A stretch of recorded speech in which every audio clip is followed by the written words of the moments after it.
নমস্কার, অঙ্কিতাস লিটল ওয়ার্ল্ডের মিনি ব্লগে আপনাদের স্বাগত। বিশেষ বন্ধু সবে নিজেরা নতুন ফ্ল্যাটে শিফট হয়েছে, তাই ভাবলাম ওদের এই ফ্ল্যাটে কিছু একটু গিফট দেওয়াই যায় ঘর সাজানোর জন্য। আর আমি একটু হুটুর কাজ করতে ভালোবাসি, তো কি করি ভাবতে ভাবতে চোখ পড়লেই আইসক্রিম টাবগুলোর দিকে। ব্যাস চটজলদি বানিয়ে ফেললাম একটা প্লান্টার।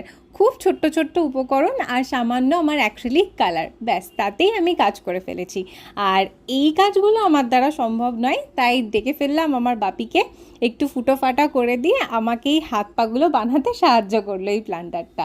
আর আমি রং করে নিয়ে ফাইনালি একটা এই ভার্নিশ কোট স্প্রে করে দিলাম। আর এর পরের দিন এর উপর যে চুলটা অর্থাৎ যে গাছটা, সেটাও মা বসিয়ে দিয়েছিল। আপনাদের দেখাচ্ছি ফাইনাল লুকটা। কেমন লাগলো অবশ্যই জানাবেন। Thanks for watching. আর থ্যাংক ইউ মা বাবি তোমাকেও।